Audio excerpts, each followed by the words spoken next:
Hello, YouTube beauties. I hope you all had a restful and relaxing weekend.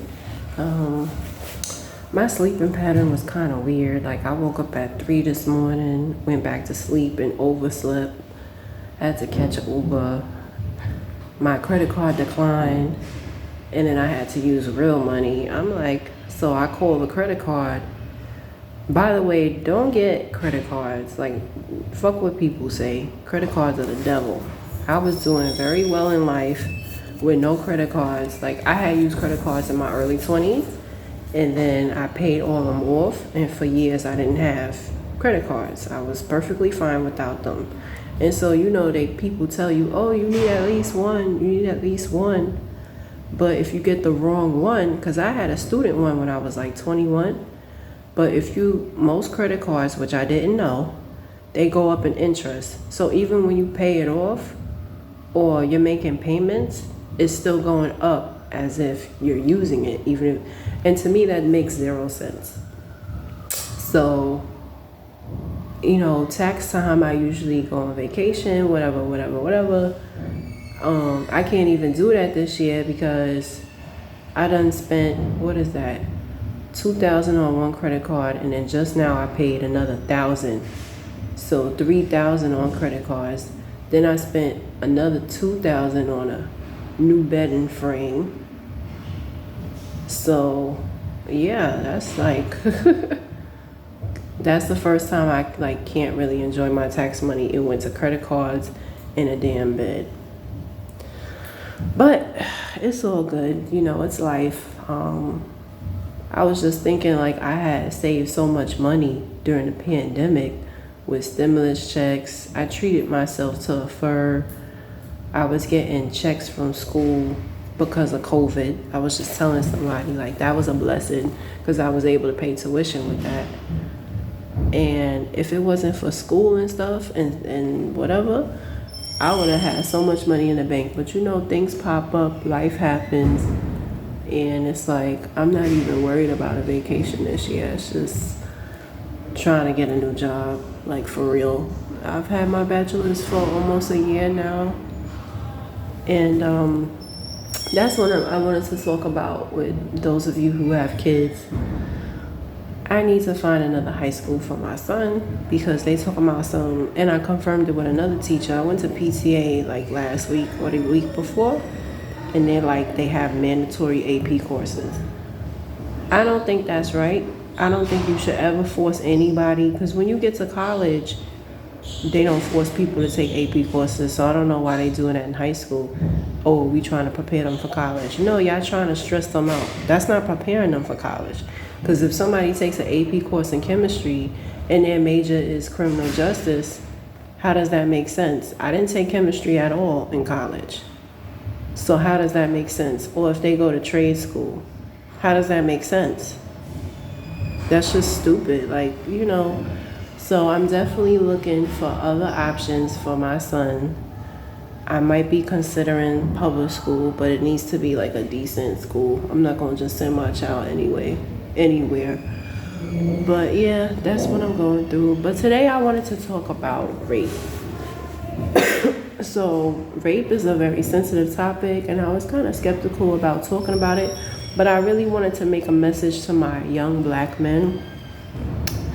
And it's so you have to have better discernment. You gotta, now the Vanderbilt University rape scam, or not scam, but the rape incident, it happened like almost 10 years ago, but it was on my mind and I started watching it, the Dr. Phil interview and the videos in the 2020 and stuff.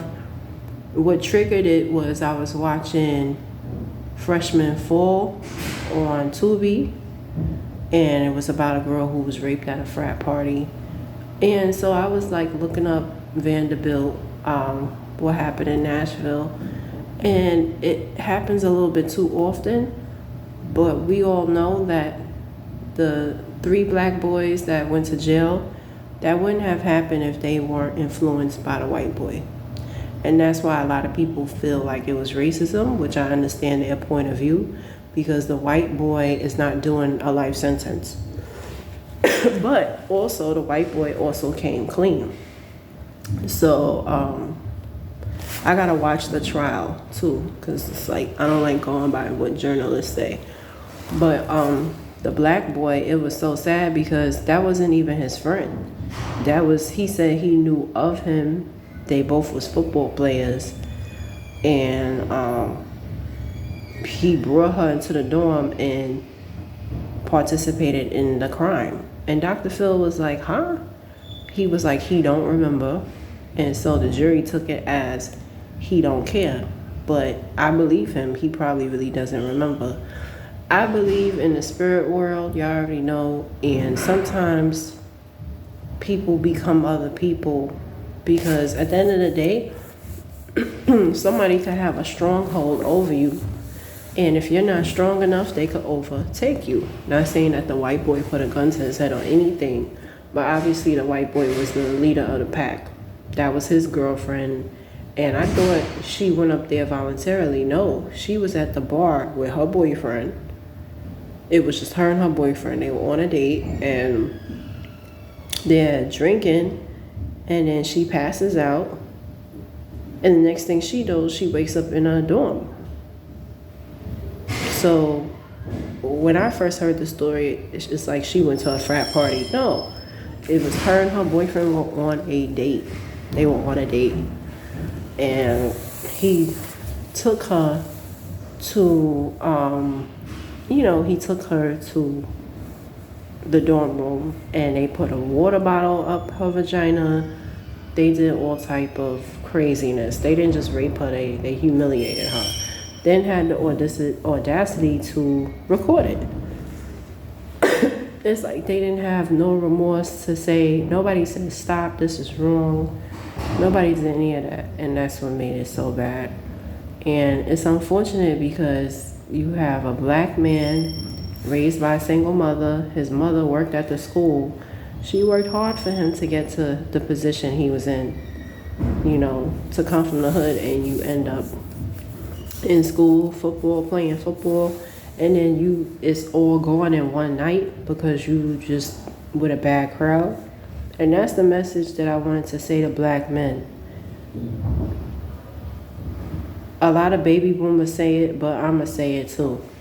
You gotta be careful. I'm not gonna say all white people, but you gotta be careful about these little white boys and girls that y'all be hanging around. They're not your friend. First of all, they don't want you there. Let me be honest. They really don't want you there. But you're there because it's the law. That's first and foremost. Let's get that straight. Because when graduation comes, guess what? They don't know you no more. And that's just the facts, You're there to learn and you're there to graduate. If you make friends along the way, cool. But don't get into you gotta fit in with these white people because they could care less, evidently. And that's just a perfect example of you gotta keep your distance, man. Because they into stuff and fetishes and stuff. And guess what? If they go to jail, they're not gonna do the time that you do. This is their world. We're just the guests. And that's just the realities of things. Y'all hang out with these white folks and y'all think that y'all buddy and y'all pals, but guess what? When it goes down and it's a crime, he's not going to jail as much as you. You're gonna get the life sentence while he walks, if he does any time at all. And that's what y'all have to remember. There's nothing wrong with making friends, but y'all gotta make better choices. And it's just, it's just sad because no one's gonna feel sorry for you. No one's gonna be like, oh, poor little black boy who's on a scholarship. They're going to be like, how dare you even look at him? You got white people who still feel like, how dare you even look at a white woman, let alone rape her, right? How dare you type of thing. But that's my message to my black boys. Keep in your books.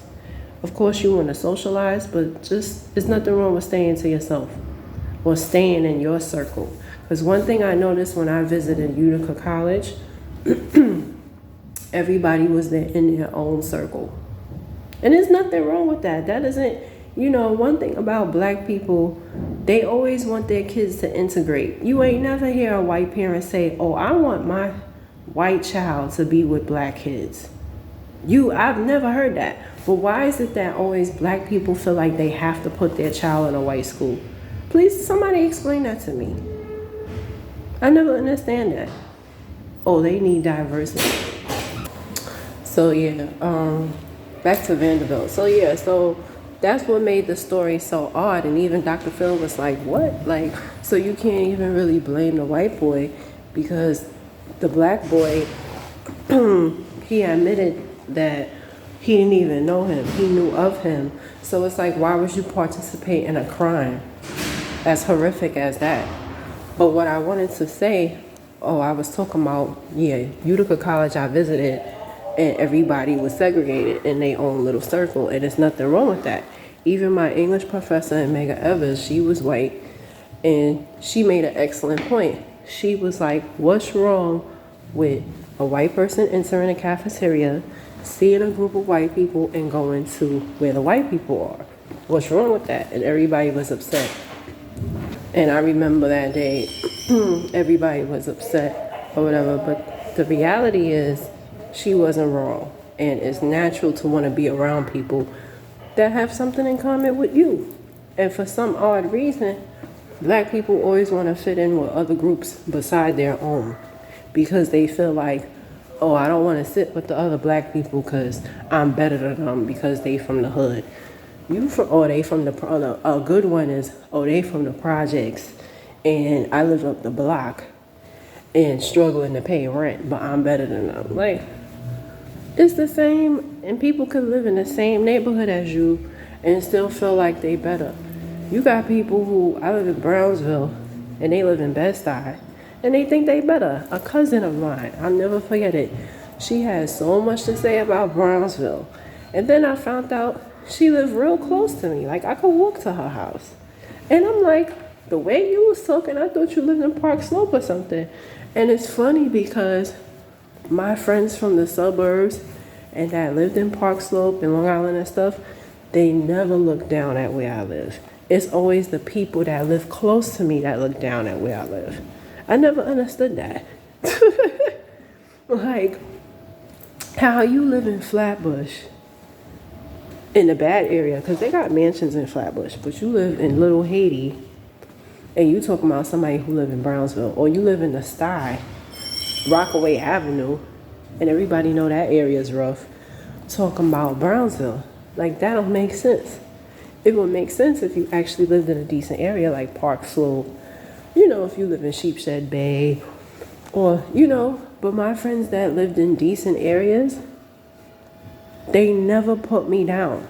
Never, never, never, never put me down on where I live. It's always the people that was trying to get in the projects that have something negative to say, because I'll never forget when I first got my place. Everybody who came to the housewarming, they was the ones that lived in Long Island in nice areas. The people who didn't come and didn't support me, they was trying to get in the projects and didn't get picked. What a coincidence, right? And I said that to them. I said, y'all applied for the projects. And I remember saying that to a girl I went to Mega Evers with. She lived up the block from my parents in East New York. I said, that's a bad area too, right? Like, you talking down about Brownsville, but you live in East New York. That's not no better. That's why they call it together. East New York, Brownsville is basically together. She's like, oh, I didn't know it was a bad area, blah, blah. And it's like, when you see a bunch of black people by the projects, it's bad. Everybody knows that. Like, if it's black, 9 times out of 10, in Brooklyn, it's bad. That's just the way it is. Now, in Queens, St. Albans is good, Cambria Heights is good, but for the most part, you see a bunch of black people is hood, right? So, unless if it's mixed or something. But I was confused. I'm like, but didn't you apply for the projects too? She's like, yeah. I said, so if they offered you an apartment right now in Brownsville, you're not going to take it? You think I wanted to move over here? No, but I didn't have a choice. It was either that or stay at home. And my parents' place is overcrowded. It was barely enough space for me, let alone my son. I had to get out, and plus they strict. You know, you know, I was 21 with a curfew. I still went out anyway, but they was crazy. You know, so but yeah, you have people like that. You know, so then they feel like they better than the black people at the school, so then they want to hang out with all these white people, but they not gonna receive you because they ain't black. It's just human nature. That doesn't make them racist. You know. And so when it comes to going away to college, we have to teach our young black boys. Now, granted, that's something else I wanted to talk about. You do have black on black crime, and you do have black men that will set up other black men out of jealousy. That happens too. But overall, you gotta have better discernment than that. I'll share a story real quick. So, old friend of mine, he said something and I'll never forget it because it was so smart. But it's because his father taught him that. And what happens is, in the hood, a lot of the time, some people have fathers, but their fathers aren't teaching them anything. Their fathers are telling them dumb shit, you know. But my homeboy was, and I told him, I said, you're blessed to have a father, the father that you have, because he have sense, you know. You got some fathers that teach their sons to do dumb stuff. But his father basically told him that if you're in the dorm and it's a bunch of guys and one girl, to leave. Because she could cry rape, and guess what? Your name is going to be in the situation. So sure enough, he listened. If his mother would have told him, he probably would have listened. But his father was smart to tell him, like, hey, this is what you do as a man when you get up there in college, you know. But a lot of black men, they not talking to these boys, and this is why the boys go away to college and do dumb stuff. This is why it's happening, because black men don't talk to young black men. I don't know why, but, you know, if you have a son or a nephew or whatever, you need to talk to them, you know. Even with me, I try to talk to my son. My son don't want to hear it. You know, he got his father telling him dumb stuff, and then my father be afraid to talk to him. Don't want to talk to him. Like, my father used to talk to me like I was a dude. But yet he don't want to talk to my son. Like, it's weird. You know, but it's important. Black men, if you have black sons, it's your duty to talk to them, to warn them about things like that. Don't be running trains on girls and group sex, and try to avoid all of that. Because when that girl cries rape, that's it. That's your whole life. That young black man is serving a life sentence because of one decision in one night. It's really sad. Really, really sad. And he was like, he don't remember because he drank so much. That's irresponsible behavior. You know, it's just sad. It really is. And then his mother worked at the school, so that's embarrassing. You know, but that's a message to black men. Be careful of your surroundings and be careful of your decisions. And those are my thoughts.